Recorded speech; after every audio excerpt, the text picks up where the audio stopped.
Welcome everybody. Hello. Are we on time this time? Oh, we're 1 minute early. Fuck. Shit. Oh, can I swear? I can. Okay.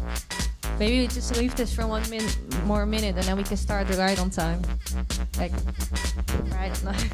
Oh, it's 8. Okay, now we can officially start. Spacecast. Hello everyone. Welcome to the 6th edition of the Spacecast.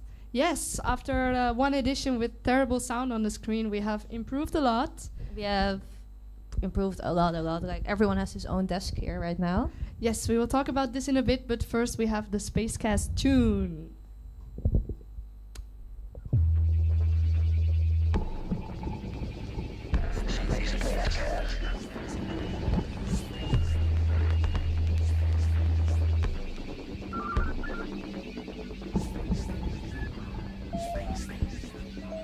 Yeah, everybody.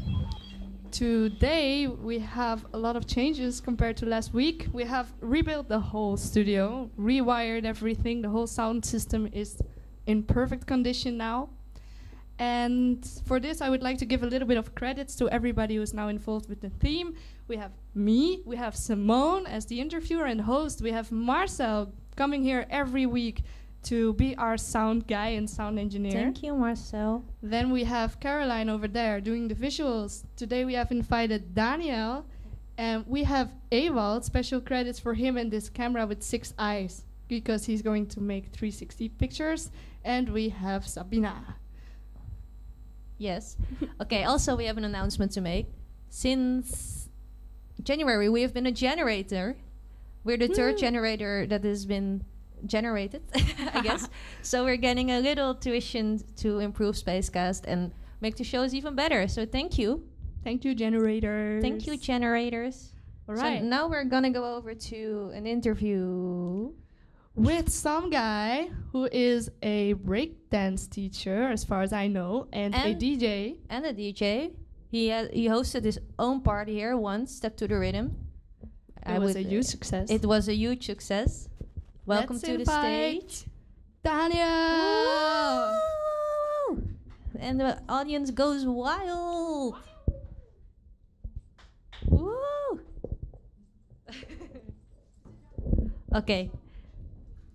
Before we start the conversation, I'm gonna serve you a beer because you can't have a conversation without a beer, right? No.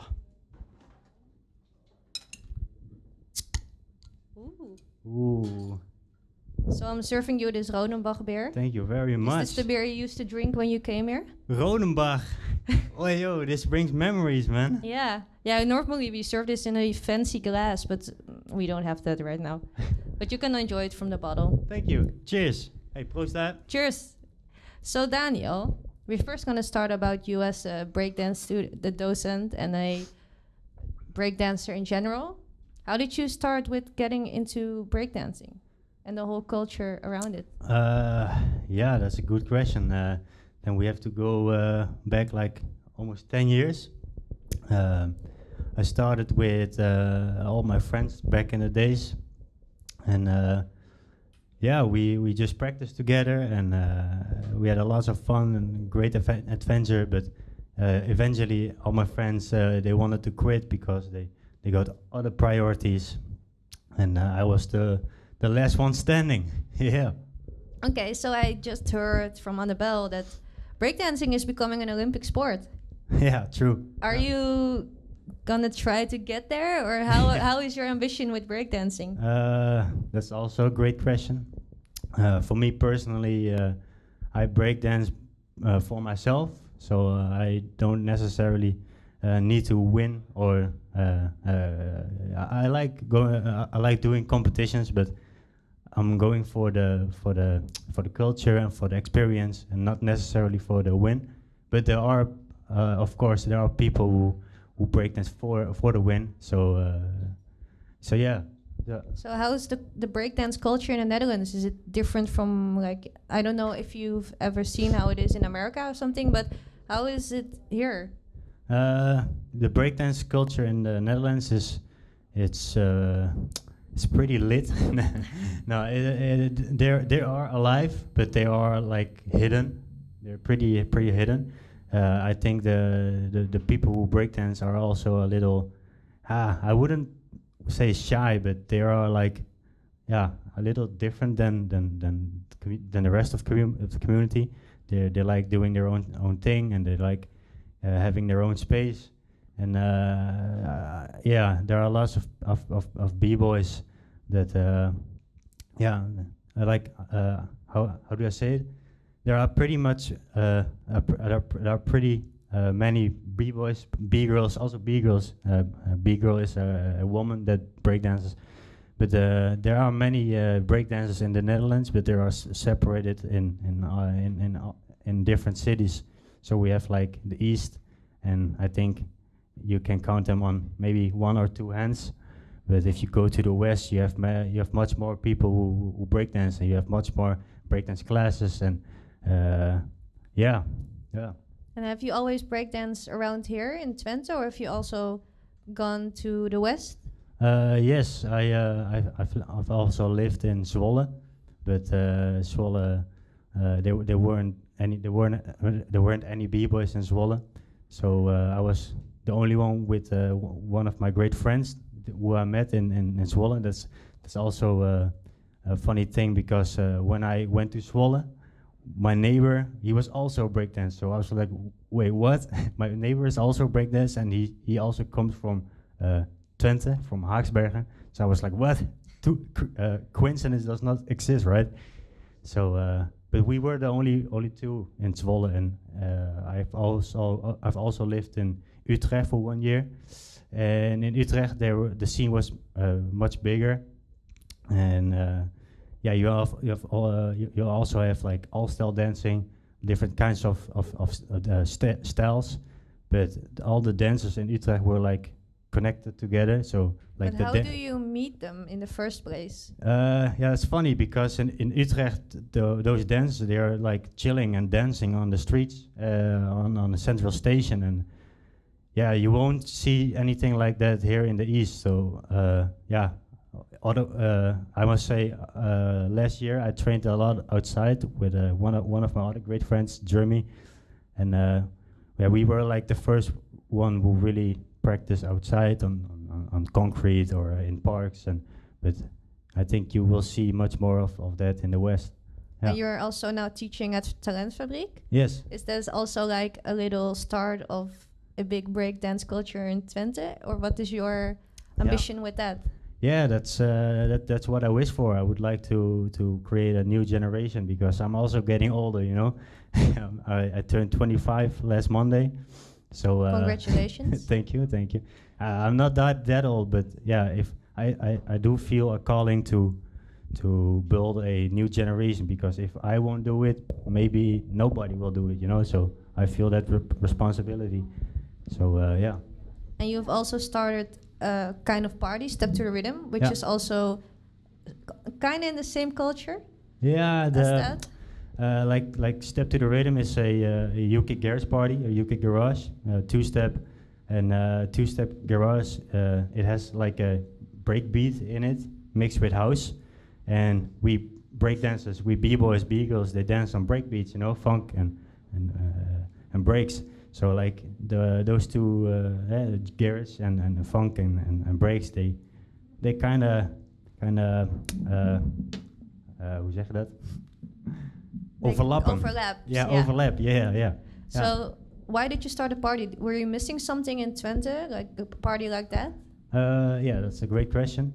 I have to say it wasn't even my idea to start Step to the Rhythm. It was an idea of one of the other crew members and my uncle. My uncle is Glenn from 4x4.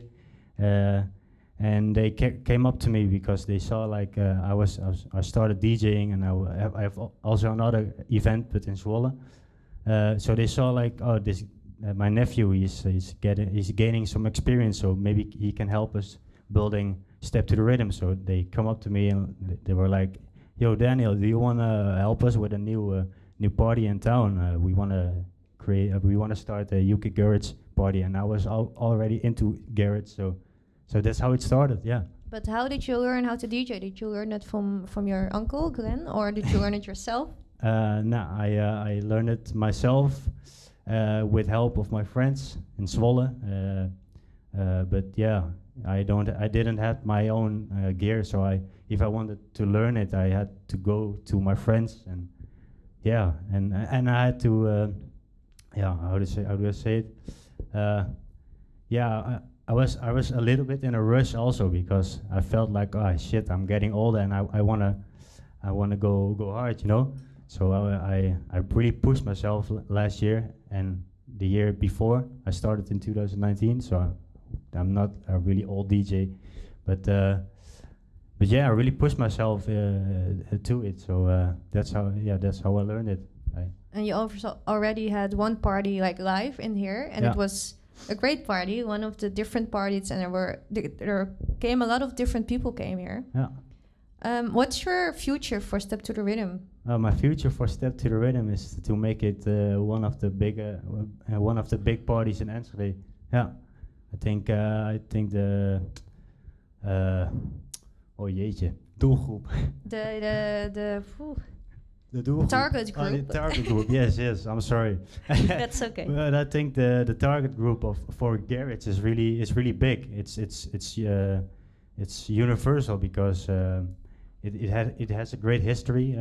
Back in, I think, the 80s, 90s, garage was a big thing, and garage is also making a comeback, because new producers are making garage again, and in England and in the UK, London, they are on fire on garage. So I think we just oh jeetje. Yeah, we were on time. We were on time to organize a garage event, because it was missing really in our town, but also in the Netherlands. There aren't that many garage events. So. But have you noticed, like, the community you had before were your friends and some people you knew? Have you, since you started Step to the Rhythm or started giving dance lessons, have you noticed new people that were into your community? Yes. Also people who, my friends who didn't really know about garage, but know about me. They got inspired, because I was really fired up by it, you know. I was like, I was really energetic and really hyped up about Step to the Rhythm, and I invited everyone, and I tried to do a great marketing, like give the audience a good feeling about what you can expect from Step to the Rhythm. So if you go to our Instagram page, you will get a pretty good glimpse of how it sounds. So I think we triggered a lot of people to go to Step to the Rhythm. Yeah. Yeah. So, and I also have a video from, if Caroline can show it on the screen, of you dancing. You breakdancing is really cool to see, because it's really hard. Like, you're twisting around on your head and you're doing all kinds of tricks that I couldn't do. So if we can show that. Go, let's go.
Was that the video? Okay. Yeah.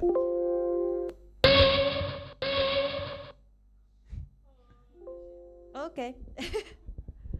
So, The shit. That was very loud. was that a button push? Do you have a Hi question? guys on the screen, on stream. We're Hello. Gus and Annabel, and we can interrupt this show anytime. So if you're in the live chat and you have a question or remark or just want to make Daniel feel awkward, Oh no. we can say this out loud. So, but I was curious, have you been dancing like since you were a kid, or was this like your passion already when you were young, or did you just bump into it? Nah, I just bump into it. I started when I was 16. Yeah, 16. Yeah. So yeah, and I as a kid I never expected me to become a dancer because I was drawing. You know, I was drawing. I was playing guitar. I wanted to become a rock star. So, but my dreams and passions changed a little bit. And Yeah. yeah. And did you take like dance lessons at some point? No. You all learned it by yourself. Yeah, so like I said, I started with my friends, and there was a breakdance crew, a b-boy crew in Enschede. It's called Extraordinary Gentlemen, EXG crew, and they had like students, and there was another crew of a generation younger, and they are called Macaron. And another younger generation, yeah, that was us. So we were like the third generation, but we had a lot of people to look up to, you know. So we never had class or lessons or but we had inspiration, you know. We had with them those people in the same room, and we could ask them, but they weren't really teachers, so we had to do a lot ourselves. But yeah, hard work pays off. Yeah. All right, really cool. Thanks. Yeah. So breakdance is also a little different from other dances because I think it's more improvising instead of doing choreos. Where do you apply those dances? Like, it's not like you're doing show. Yeah, maybe you're doing shows, but it's more a street culture, right? Yeah. True. You have battles in the Netherlands or everywhere. It's you have battles. I think battles is one of the biggest are the biggest events for breakdancers to show their moves. Have you already done a battle? The last video who was cut off. There was footage of me battling, but the level, especially in the Netherlands, is pretty high. So yeah, that's why I pretty much, I wouldn't say gave up, but I changed my way of thinking. You know, I don't necessarily want to become the greatest b-boy in the world or something. No, I want to reach the ultimate potential of myself, and that's why I break. Yeah. Okay, so maybe you can show some moves if that's possible. I don't know if that's possible, but we can make. Annabel's gonna make some space. Okay, this is all or nothing, ride or die. Maybe you can put on a little song from yourself, and then you can. Yes.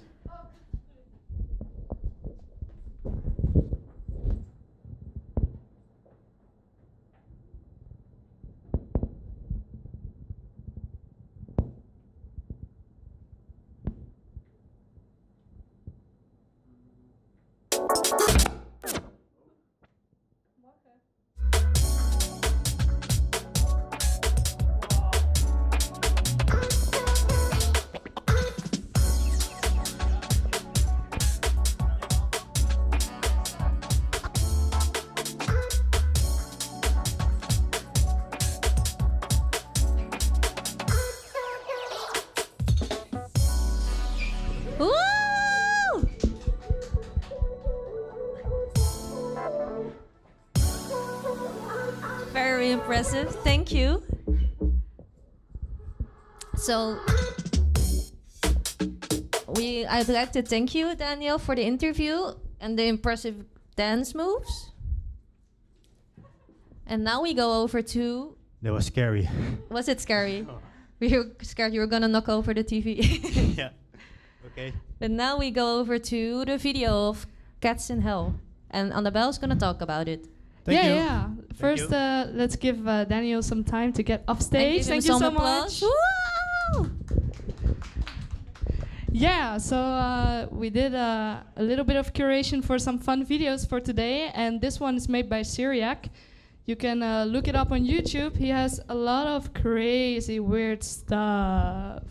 And so we move on with Cats from Hell.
That was fun. Now I'm gonna give my chair to Gus and Puss Productions because they're gonna talk about everything and nothing.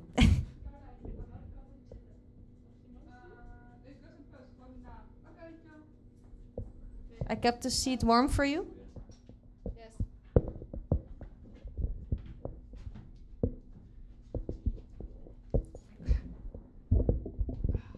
Hello, Gus. Hey, Anne. Hey, Gus. What are we gonna do today? Well, essentially, we did this for fun once. We recorded a podcast twice, just out of boredom, I guess. And, we realized that we can just continue talking forever. And, so we're going to give you a little snippet of this in our new segment, I guess, called Gus and Puss and their shenanigans. We have literally nothing to talk about. These were really boring and empty Corona weeks, Nothing to do. Nothing. Absolutely nothing. So tell me, Anne, how was your day? It was brilliant. Or as you say? Literally brilliant. Yes, I had an amazing day. Like, I did things like waking up, drinking coffee, going to the spa, setting up Spacecast, meeting all these new people. It was really nice. Hi, Sabina. Nice to meet you. And all in all, just feeling good. Oh, that's wonderful. I'm happy you're feeling good. You know what? I'm feeling good too today. We're having quite a restructured podcast tonight, and I hope we can continue doing this over the next weeks, months, years, decades. Yeah, Decades, everybody. definitely. This is the first time we actually made a document, wrote out the planning, communicated more better. Simone is almost finished with her internship, which means she's not in Utrecht every day. So we can do evaluations every week and keep improving much, much faster than we did the past 5 weeks. And yesterday we were also talking a lot of bullshit together. And Gus told me something really funny about some guy named Eric Pickles. I was reading the news, and I like... For a good laugh, I like reading the side news, less relevant stuff in the world. And apparently there's some person in Great Britain named Eric Pickles. And Eric Pickles, you gotta understand, he has a very tiny face, but on a really big head. And then yesterday, we came to the conclusion that if you use a pen and you draw a little face on your finger, like so. Can I get one too? Because, you know, I don't feel complete without Like, Eric Pickles on my hand. I don't know which camera's on. I suppose this one right now. You can have your own Eric Pickles on your thumb, look. I like this a lot. So I'm gonna draw you a little Eric Pickles, your own personal Eric Pickles. Here you go. Look at this. Eric Pickles is gonna become a new... We're gonna add him, I hope. Simone, I give you a task for tonight, okay? We're gonna add Eric Pickles to our Hall of Fame. I want him there. I really do. So enough Eric Pickles for tonight, I hope. You want more Eric Pickles? Okay, by the end of tonight, everybody here is gonna have an Eric Pickles on their hands. I have this beautiful marker here. I'm gonna throw it at Jay, who's smiling like crazy because He thinks really we're wants his weird. own Eric Pickles. You actually caught it. Oh my god. Okay, so the pencil is going around. Everybody here is getting their own Eric Pickles. And if you're at home and you're feeling a bit down and a bit maybe bored and everything because of Corona and the lockdown, just get yourself a pencil and draw yourself your own Eric Pickles. That they're doing it over there. I mean, Yeah. We move on with that. we're gonna move on to smoothies, but I just want to know, Caroline now has her own Eric Pickles, I hope, on her thumb. Good job. Our official DJ has Eric Pickles on her thumb. So, yeah, moving on with Eric Pickles and, caring a lot about the small things in life. How about eating healthy? You know, it's really important. And you can also become an influencer yourself and feel less lonely by making some vlogs. So let's move on to this guy telling you how to stay healthy and fit. Hey, what's up, guys? Zach Trevor here. It's 4 a.m. It's a new day. We're gonna tear it up and get fit. Now, a lot of you have been asking in the comments, so here you finally have it. A video where I show you what I put in my body and what my fitness regimen is. All right, let's get it, baby. All right, now first things first, a smoothie. That's my roommate. All right, now I like to think of breakfast as Superfood City. So we're gonna go to the fridge, which is a little bit like Superfood Home Depot.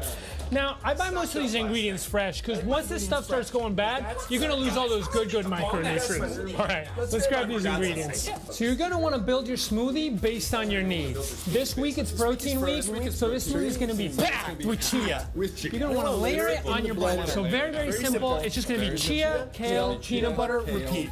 Chia, kale, peanut butter, repeat.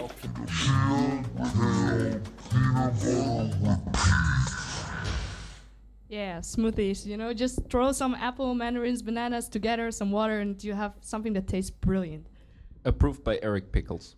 Jay, did you just find a face filter that makes you actually look like Eric Pickles? You sent it to me? I just want to point out, while Anna's looking for something, nobody has ever said Eric Pickles as often as we have in this podcast. Big achievement. It's so by the way, this is a Snapchat filter, and this is a Fleur looking like Eric Pickles.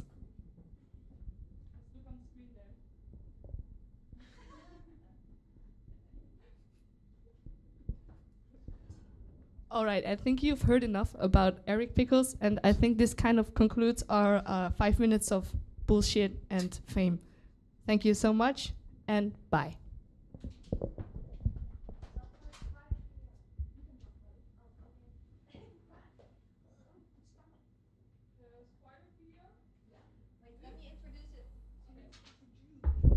So, as a nice bridge to the next guest, we first have a video of a spider dancing. It's a really cute spider, by the way. Don't be scared. Don't click away. It's really a nice spider. Performs an extraordinary courtship dance to impress the female. Here it comes. The males are getting excited.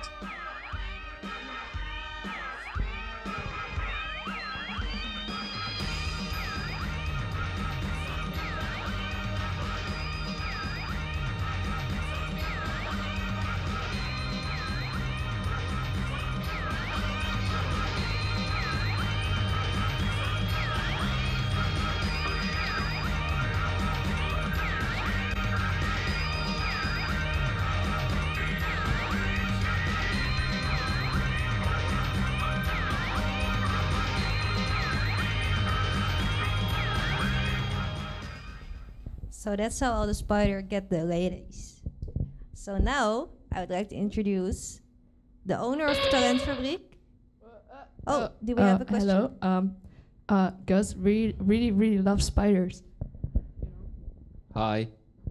I just wanted to say, look how cute this spider is, Simone. Look at her. Or him. Yeah, it's already gone, but it was really cute. It's so cute. The eyes were like bigger than his Simone, what do you think of spiders? At first I was a bit skeptical because I was like, spiders. And when you find a spider in the middle of the night when you need to pee, it's a scare, but this spider was really nice. But what if you were gonna go in the middle of the night to pee and you were to find a peacock spider like this one dancing at you like a cute spider? Well, first I would be like, huh? And then I would be like, whoa, he's trying to seduce me. Let's get it. Approved. Okay. I like this. So I now like this answer. I'm gonna present to you the owner of Talentfabriek and a really talented dancer, Sabina. Woo, woo, woo, woo, woo. Hello. You can adjust the microphone if you'd like. Oh, yeah. Hello. Hello. So you're the owner of Talentfabriek? Yes. Before we talk about that, how did you get into dancing? Well, I actually started dancing when I was 6 years old. And I was a really happy kid. And whenever I heard music, I was starting to dance. And my mother motivated me a lot. So when I started to go to elementary school, there was this activity program. And it was for free for all the kids and to try different activities. So I used those activities to try out new things. But the first one that I tried was dancing, of course. And then later on, I tried all different kinds of activities. And then dancing was the only one that sticked. So eventually, that's how I found out that dancing was my thing. And then you continued on dancing. Yeah. And when did you realize you wanted to take it like serious, to go into battles and get your own team and that kind of stuff? Well, when I was 13, I think, I was picked out to dance in a demo team from a local gym. And that was really like a big thing because you had to be 14 for it. And then they were like, no, you're really talented and we really want to have you. So that was the moment that I realized that I kind of had talent. So there was something in me that I needed to use.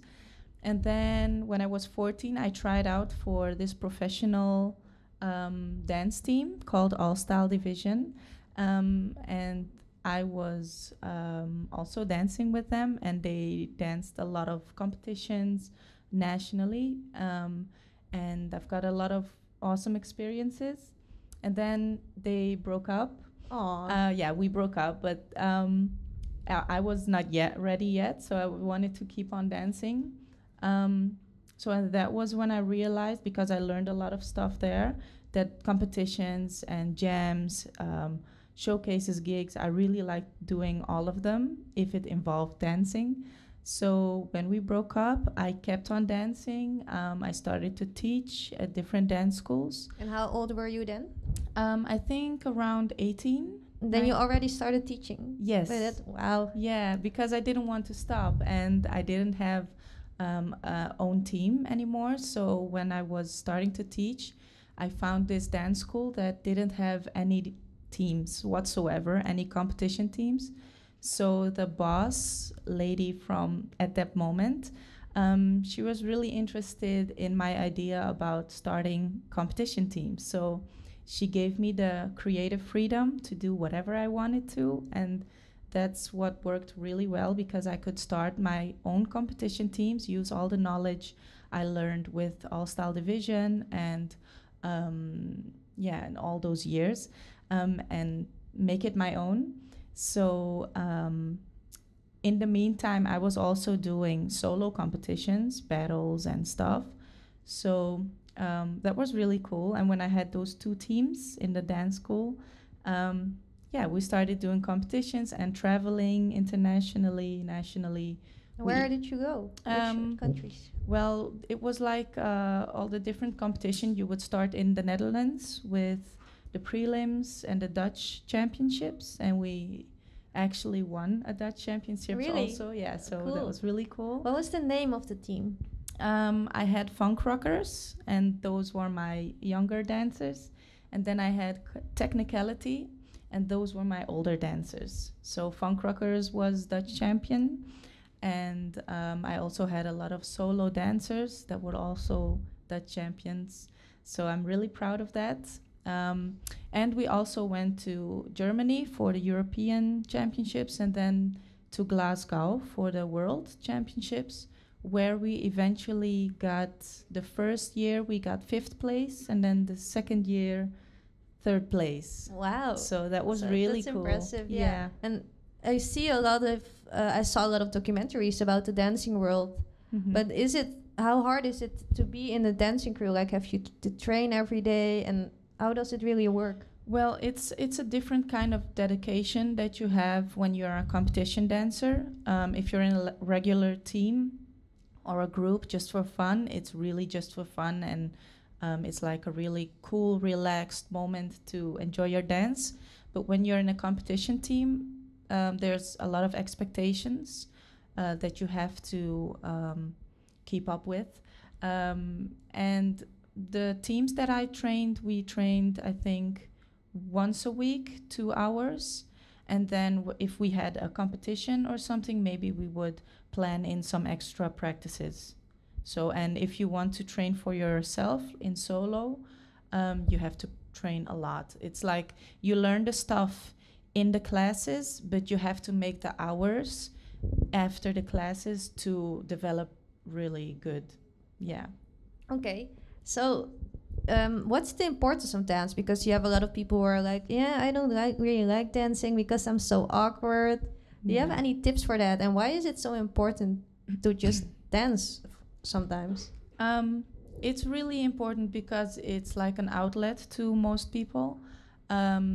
If you just hear some good music and you add some body movements to it, it's just like a magical combination that will make you feel good.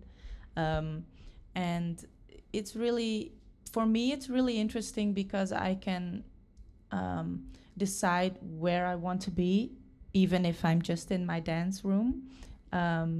It's a really free thing. I feel really free when I do it. So if I'm feeling sad or happy or angry, I go and dance because I can just express the feelings I have, and then afterwards I will feel much better and inspired. And yeah, so I think even if you have the feeling that you're not really good at dancing, I'm a dance teacher and a coach, so I'm the first one that won't believe you when you say you can't dance, because I believe everyone can dance. But I think it's good for everyone just to let go, even if it's in your own room with your eyes closed on your favorite song, and just move. Yeah. Yeah. We have a question. Oh. Hi, I've got a awkward. question. Have you got any sort of special dance for when you're really happy or really excited? Is there like some go-to move or something like this you always do, or just does it just come out of yourself? Like, can't explain it really. Well, it depends on where I am. If I'm in the club, I actually don't have any technique that I'm using. It's just dancing and doing what I'm feeling. But if I'm dancing a freestyle, like maybe like this, I'm how do you say it? I'm recording it. Then I think I just adjust to the vibe of the music, and then let my body follow. Okay. Yeah. Thank you. Do you have any tips for Gus when the clubs go open and he has to dance again? Because you told me he's not really a dancer, but maybe you can do some moves where it looks like you're a dancer. Gus? Do you have any moves for him? Oh, yes. I have some moves, I think. I have one move, I think, that everyone in this room can do. What's the move? What's that move? It's like a little old school hip-hop move that I always do in the club. Like, that's my go-to move. Can you show I it? think I have to show it. Yeah, okay. Because you have to do it after her, because she's doing it for you. But I will only do it if Gus will stand next to me. Okay. And Okay. Okay. yes. Oh God. Okay, Daniel, we need some music. And I will now move the camera so you can see them. Warm up, a little warm up. Hold up a little bit. Okay, hello you guys. Yeah, so where do we have to this one? Yes. You ready?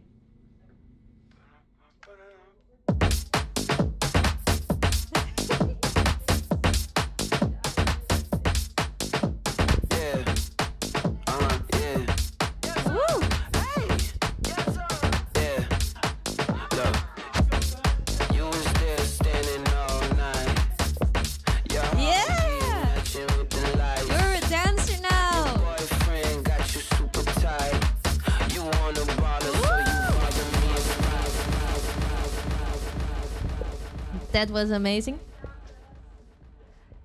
So now we go over to your own company, Talentfabriek. First we can show the video and then you get a little impression of what it is. And then we talk further about it.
Question. Yes? Yes? Question. Yes, I heard from Simone, your boyfriend is in that video. Yes, he is. He's also a dancer. My fiance. Ooh, congratulations. Thank you. That's so cool. So, yeah. I have a question He's about this also video. a dancer. Yeah. What type of dancing does he do? He is more of a boogaloo dancer. Boogaloo, Boogaloo? like popping and locking. What's popping and locking? It's really practically it's just tensing your muscles and relaxing your muscles. It's like the old school break dance. It looks a bit like robotic. Yes. Yeah. All right. Cool. Yeah. Interesting. So, about the video, you saw you dancing. Did you think of a choreography or was this just in the moment? Especially the shots on the stairs and that's kind of freestyle. Yeah. Really? Yes. It looks really like made on the choreography. Yes. But you just made it out of your mind. Yes. The middle part with all the dancers, you were in it too. That's a choreo. That's what I made beforehand. And then the first part where I was dancing with Farshad, he's also a dancer at Talentfabriek. And the last one where I was dancing with a lot of my old teammates from All Style Division, Mustafa, Randy, Noah, and myself. That's all freestyle. That's impressive. Yes. So you started Talentfabriek last year or 2 years ago? 2 years ago. This is my second year going now. And why did you start a new dance school? Because there's already a lot of dance schools in Enschede, I think. Mm-hmm. Why did you want your own? Well, I was working a whole lot of years for different dance schools, and I had a lot of fun doing it. But there was this moment that I was just feeling like I didn't get enough out of it. So I had a lot of ideas and I wanted to express them, and I had a lot of goals. And I didn't have the creative freedom to realize those goals. So at this one point, I was like, I need to do something to stay happy, to be happy in my own life, and to, realize my life goals. And that's when I was like, I'm just gonna do it right now. Just gonna take the sacrifices, take those leaps, and start something new. And you started like with no dancers, but now you have a lot, right? You have a lot of classes. Yes. So how did you reach all those new people? Actually, I keep how do you say verbaas? Ik verbaas mezelf. Surprising yourself? Yeah? Oh, I was right. So I keep surprising myself about that every day, because it's really cool to see how many people like Talentfabriek and the classes. But the main thing, what I'm doing is I try to advertise on Instagram and Facebook, and I just try to do everything with heart and soul. And if something's real, I think people would like it more than if something's just set up and made there to make money or something. That's not my goal.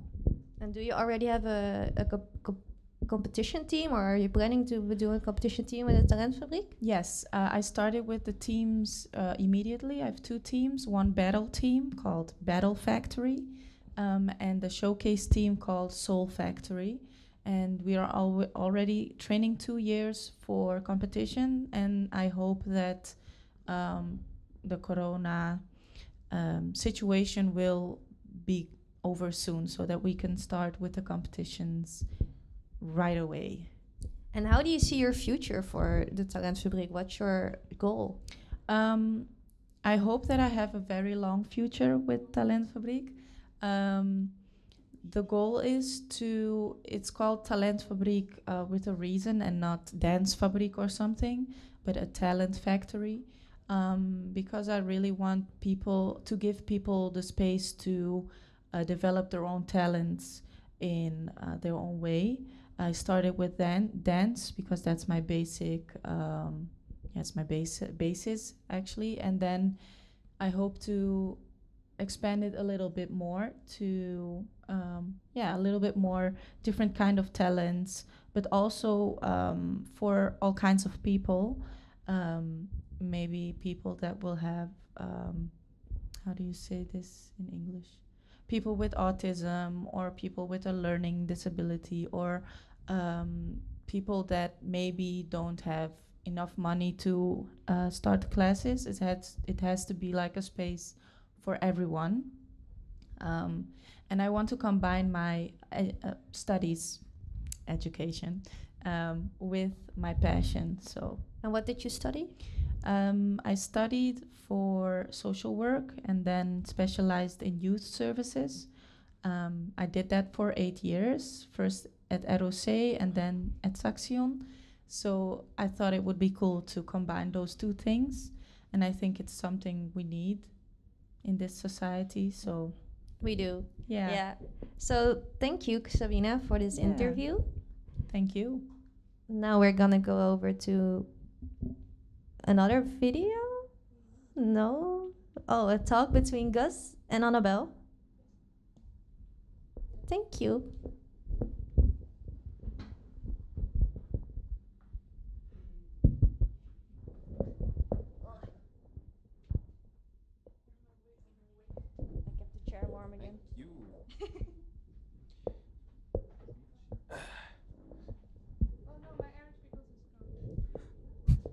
we just noticed Eric Pickles has disappeared from our thumbs. What a sad day. Jay also agrees. His Eric Pickles is also gone. Is it still there? Eric left us. Eric Pickles' mouth is still on Jay's thumb. Yo. Index finger. What are you guys up to, man? So Gus's family in Germany is watching the show and. Hi, mom, and dad, and sis. Kannst du das auch in Deutsch sagen? Hallo, Mama, Papa, Schwester, Johanna. Ja, vielen Dank für die Foto. Okay, so they sent in their version of Eric Pickles in case it was hard to understand maybe, but yeah, Eric Pickles has arrived in Germany. He has arrived in my hometown. Eric Pickles is spreading like corona. I hope we start a new trend with Eric Pickles on your thumb. So yet again, this is a little bit of improv, blah blah. But yeah, we were talking about house music and stuff, and then Marcel sent us a video from South Park, and it's about like South Park's some guy there was running for president, then Jimmy Fallon comes and starts like invading the city, and they're thinking about, you know, turning that very rustic and chill city into some sort of hipster paradise. So they made a cool advertising video for it. Let's play it. Announcing the residences at the lofts at Soda Sopa. Now you can have access to luxury refined while still just steps away from the action. These finely appointed residences all feature state-of-the-art finishes and balconies with views of historic Kenny's house. It's a place to laugh, a place to gather, a place to mingle with people of all economic classes. And now, it's a place to live. Soda Sopa. Welcome home. You can't say excitement without saying Soda Sopa. Soda Sopa. The food, the art, the nightlife. With the lofts and residences at Soda Sopa, all the action was just a few steps away. But what if you could actually live in the most central location that Soda Sopa has to offer? Well, now you can. Announcing the villas at Kenny's house. The most sought-after address in all of South Park for only the very privileged few. Now you can relax in your state-of-the-art deck spa while taking in views of that mixed Soda Sopa culture. Shut your damn mouth, bitch! You shut your mouth or I'll shut it! But that's not all. The villas at Kenny's house will also feature access to a private fitness center, clubhouse, and so much more. Plus a breezeway to the proposed Whole Foods just steps away. The villas at Kenny's house. Welcome home. Yes, Soda Sopa. Just replace Soda Sopa with this building because Pretty much. Yeah. what lies ahead in the future, guys? Yeah. What lies ahead in the future? I already did my tremendous Trump impression. Yes, about keeping talent But in Enschede, building a wall. Exactly. Building a wall. But this is sort of the message we want to give here. You know, we have a creative breeding ground here. And essentially the city wants to tear it down and replace it with something cheesy like Soda Sopa. But it's called, what's it called actually? It's just some apartment buildings with a Starbucks underneath or whatever. Exactly, it's called some apartment building. It's not even called Soda Sopa, okay? But on a serious note, this is actually quite troubling because, yeah, a lot of creative people lose a very central and very big network that they established over the last couple months here at this creative breeding ground here at the right above Space Bar, and yeah, we keep fighting. Yeah. So in the video you saw Kenny's house. Kenny's like living in a crap house, you know, crappy garage, but he's not unhappy. And then they just completely gentrify it and build like massive, super brilliantly big shopping malls around it, nice apartments, nice stores, nice coffee, nice food, and poor Kenny has nowhere to go. So we really have to see where we are gonna go if we ever have to leave, because right now we are with about 25 people upstairs, And we were thinking, since almost nobody of you know who are actually upstairs, to kind of recreate our own cheesy Soda Sopa advertising video with incredibly terrible house music in the background. That's what we're gonna do. And we're gonna have everybody stick up their thumbs and smiling at the camera with Eric Pickles and More coffee Eric Pickles. and coffee and computers in the background. Yes.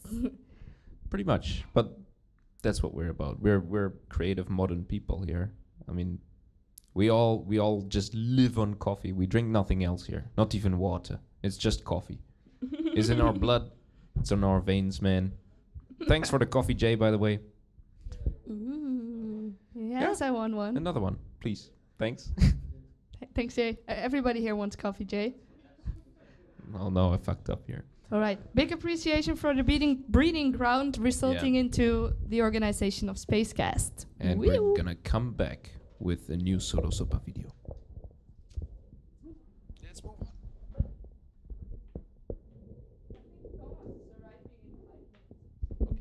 Okay. So I'm gonna talk for 5 minutes now, I guess, because Thomas isn't here yet. But I want to say something about the gentrification too, because if you tear down this building, you tear down a lot of creativity, because there's a lot of people upstairs here. We have an office, like VJs, like video makers, also artists and people who make art. And if you tear this down, we have nowhere to go. So either you keep this building and we can keep getting creative, or we will move out of Enschede, because the Enschede city wants to keep the creativity in the city, but it doesn't work if you break down all of the buildings that we evolve in. That's what I wanted to say about it. So please don't tear down this building, gemeente Enschede, because we need it. Also, Thomas is coming here, Thomas Remma, the DJ, in a while, and he's going to talk about the secret project, and we have a question. Oh, yeah. I think one guy in the breeding ground even said he wanted to move to a bigger city to find a job there after he graduated, but seeing the opportunity that having an office here could bring him, he actually stayed, and he got a job in Enschede now, which is a pretty cool example. Like, we need something really central, because we want to be in the middle of the city and like get out there, meet people, start new projects. So really, this building is really awesome for this, and I think like Spacecast is a prime example, but also when Thomas arrives, this is also just proving our point. You know, he's gonna do some really cool stuff, and this place just gives him the space and freedom to just do it, you know? Try things, experiment, and make something happen. Yeah, Spacecast is an example too, as you said, because without Spacebar, without getting to work here and meeting new people, I still would have been this boring student at Saxion who had no place to try out how being a journalist works. And now I get this space and freedom to do that. It's quite interesting, because now that we're also just filling up space for Thomas, who's probably just running a bit late. You are actually looking for an internship, and you applied like everywhere. How many applications did you make? I did a lot. I did like 10 to 20 or something. And they were all outside of Enschede, because there wasn't something here. So I was also looking for, this next semester I have to do either an internship or a minor, and I was looking around, and all the companies were outside of Enschede. And at some point I was just thinking, I can do this as an internship or a minor. So that's what I'm gonna do now. I can start studying here, and I can be creative. And without this whole building, I wouldn't have done that. Yeah, that's really interesting. And I think you told me that often they turned you down for having a lack of experience, which is obvious because you were in school, so that's the only experience you can really gain there. So now having Spacecast around and us sharing an office soon can have you gain experience every single day of the week. You know, people are gonna scream, "We want Simone, she's awesome." And then I'm not gonna go there anymore. If the news wants me, I'm just gonna be like, no, I'm staying in Enschede because we have this cool building right now, and I'm not gonna leave. You know, like paparazzi, pretty much, right? Yeah, I already have 3 cameras on me right now. I mean, I still have a bag at home somewhere. Pep in a bag, maybe. You have Pep in a bag? Of course. No, I don't, actually. I'm interested.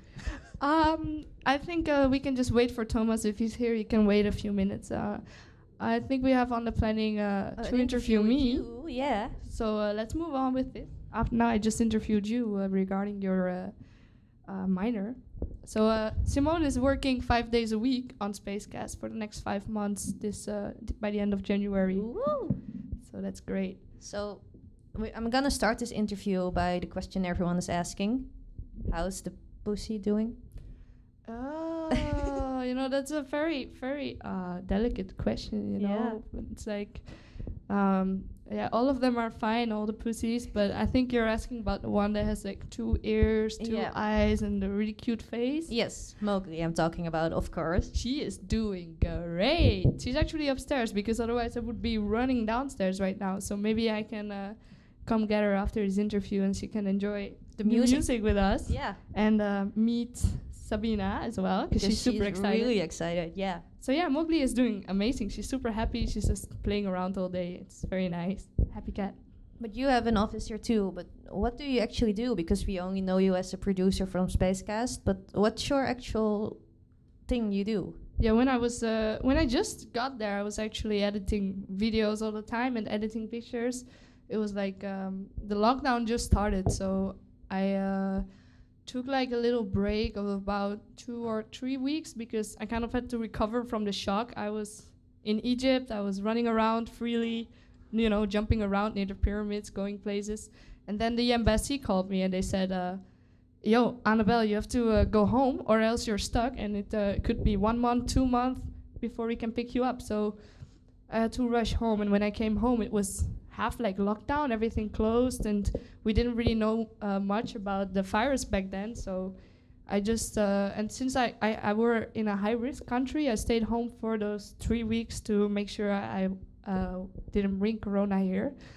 And the first few weeks I was just catching up on old projects and older pictures that I took like back in the summer, also the years before that were left behind. So actually, I worked as a video editor and a photo editor, and most of my jobs were like at festivals and at like social gatherings outside in the sunshine, lots of happy people. But yeah, after that, I just did a bunch of everything. Spacebar was still open. You are the brain behind Spacebar, basically. Yeah, I was there 7 days a week, every night, pretty much every day. And I would just wake up and the sun would be out. I would put on like some summer clothing and just take my longboard and skate here and be like, hey, everybody, let's have a beer. So what do you want to do after Corona? I would really like to continue Spacecast as it's growing right now. Even with you doing the minor, we can really expand. Like we could work on creating some news items, more interviews, more critical articles. We could have a page that shows like the cool places in Enschede, like for instance, for international students who don't really leave the campus or have a hard time meeting the Dutch students here. So we could really like also work towards on how to actually keep young people to stay here, because a lot of young people here are just not feeling so good, because especially right now, but also way back before Corona, they have a hard time finding cool places that are internationally focused and more alternative and diverse. So we could really work towards that with Spacecast. So in the future, I would really like to see Spacecast just growing, becoming more professional, and with a bigger platform online as well. That would be really cool. A question? Hi. Hello. We have a question from the chat, more your Facebook page, because you asked everybody to ask a question to you. And Els asks, I would like to know what motivates you to create and work on the things you do. Whoa. Whoa. Yeah, actually, already when I was still just filming, we did also a video project on the nightlife culture in Enschede, where we actually interviewed as well Thomas, who just arrived, with his friends from In the Middle of the Riddim and some other people who really push the underground nightlife forwards. And like that type of stuff, it comes just naturally to me, because I'm naturally interested in those things, and they naturally make me feel super hyped up and excited. So the same happens like with the Spacecast. You came up with, hey, let's make a podcast, let's make it something worthwhile, give it some meaning. And then I'm like, yeah, let's do it, you know. There's not really much reason behind it, you know. I can't find many reasons for the importance of helping this community grow and stay strong and all of that, you know. But honestly, it's just comes straight from the heart, you know. It's like, yeah, let's go, let's do something that can make things improve. Yeah. Are there more questions? There are a lot of more questions. Oh no. Do you want me to read them out to you, or would No, you that like to was the continue with the plan, regular right? interview first? I promised. Well, okay. Okay, let's continue with a very, very interesting question from Ramblin' Martin. And he asks, he wants to know everything from your brain. Let's make it 10 things you're thinking about right now in just one word. So 10 words. What? No, wait. Cupcakes, because they were on the screen. Gus has a really awesome T-shirt. It's like this error message checking if all the colors on your screen are working. We need Spacecast merchandise. I like the colored things you put in cocktails over there. You have some nice shoes that are still white. That's very special. I bought them secondhand and they weren't white. I need but to that's okay. buy photo things for these so I can actually use it, you know, for the first in 45 years, first time. And also this one has to be used sometime soon. And is this 10 things already? No, that was 6. Oh, I really like the dance from Daniel. Really cool. And you guys are sitting at the bar as if we're open right now, like a regular space bar day. Really cool. And this must be the 10th thing. It can be the 10th thing if you want to. Right. After this interview, I will go get Mowgli. Okay. Okay, Jasper Schütz asks how you can be underaged and still be allowed to host epic Spacecast sessions in the bar. Oh yeah, I actually answered this one. You know, I have just become 18 regarding Jasper. You know, he's always saying, hello, 16-year-old girl.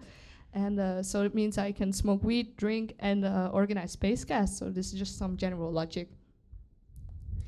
You actually turned 18 3 years ago, by the way, right? Yeah, but for Jasper, I'm 12. Okay. Then if you're 12, then I'm like 8 probably. Wait, why would you be young? Because you're shorter. Yeah, but also because Asians are always like 20 years younger than everyone else. Yeah. I still get checked at the cinema for my ID. For 16 movies. I don't get checked my age when I buy drinks or whatever at the store. So yay. Are those all the questions on Facebook? I think they are. No, we have one more question. 1 second. It's Else, and she asks, I would like to know what your vision or future dream is for this community. You God damn it! Why are you guys so difficult? They're just interested. Okay, I'm gonna write a damn essay about this or something, you know. Wait, my vision for the future of this community. Jesus. Exactly. Yeah. Or your future dream, not only. I actually dreamed a future not that long ago. I dreamed we were rebuilding the V&D building. It's like at the end of the street. There's this empty building. I sometimes see people from the gemeente having very boring meetings over there. And I dreamed we were all there. Marcel was there, I think, in my dream. Gus was in my dream. Simone and Caroline. Jay was there. I feel honored. Chris was there. And Chris was setting up like a camera tripod, but it had 6 legs. It was like a spider, and it could like move and walk around. And all of you were painting this building black. And on the inside, it was just one massive breeding ground, you know, like just, I think every place that I went to that I thought was cool was just combined in one really big place in the middle of the city. I think that's most important, you know, because that would be really cool, because then you are, what the fuck? A question? Okay, we're gonna have switch. Thomas here. I'm gonna give my chair I'm to just gonna end this real quick, but because I was in the middle of a sentence. But I think my dream would be that we could all be together. Like there would be space for us to meet that's even bigger than Spacebar, where we can have like a tinier amount of people because we also have seats and stuff. So a bigger place where you can meet, where you can showcase yourself, really get out there, and also meet people who are not like part of our community right now, like who are not maybe particularly like interested in art or music, but who could go there to kind of open up to it and get to know these things, you know. Like a big meeting place for everyone. So let's move on to Thomas, because I think we also pretty much had all the important questions, because Thomas has a big announcement. Ooh. And I think we are a great platform for this.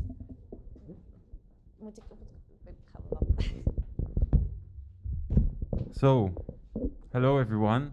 It's good to be back at the Space Bar, long time ago. So my name is Thomas.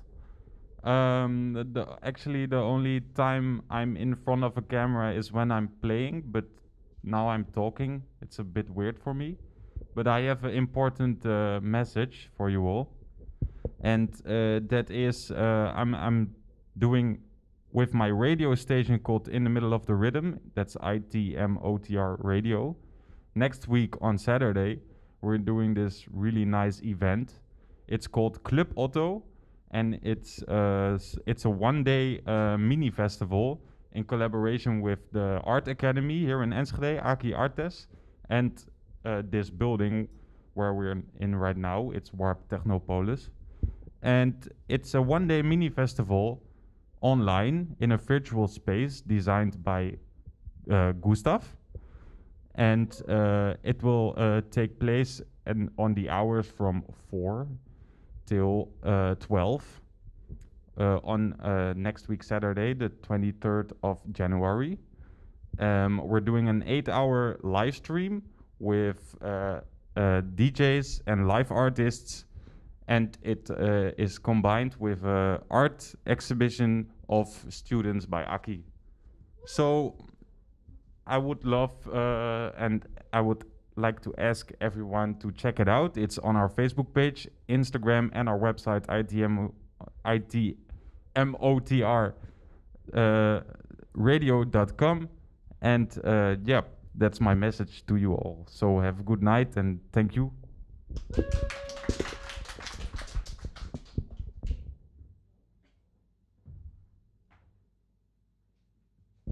So once again, check out In the Middle of the Riddim at itmotter.com next Saturday from 4 till the end. And then you'll see Club Otto made by Gus and Thomas. Now I'm gonna invite Daniel back to the stage because he has to rate his beer.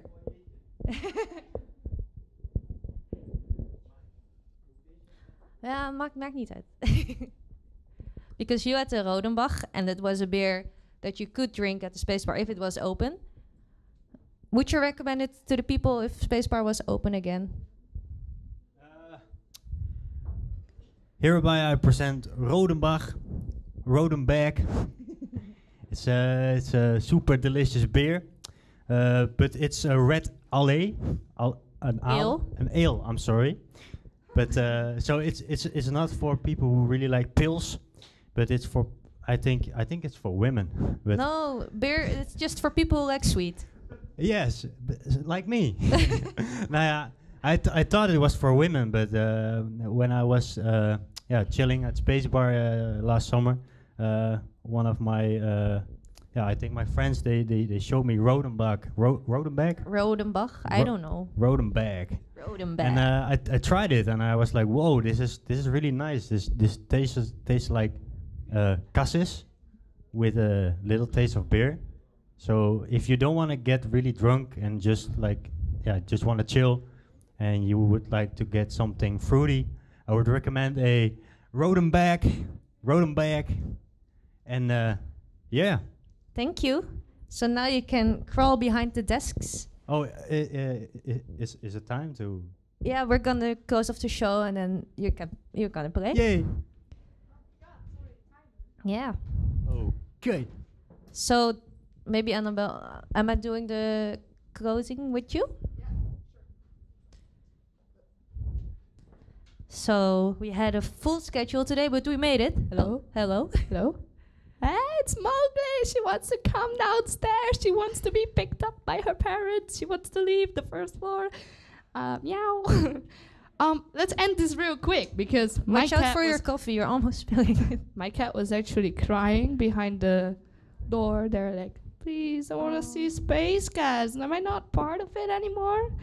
So let's end this quick. This was a really fun show. I like the concept where me and Gus can interrupt it sometimes, and we're both having our eyes on the chat and stuff. So it's we can make it as interactive as possible that way. Yes. That's really nice. And thank you so much for your interview, Sabina. It was a really great one. Very well done. Also, Daniel, super cool. I really liked both of you not having like super stage frights and stuff like that. I think it's because you can do performances and all. So it was really cool. If you can dance, you can do anything. It was really cool that you were both dancing here as well and giving Gus some skills that he now can teach to me. So we're gonna listen to Daniel. Yes, thank you for watching, everyone. Thank you for watching. Woo!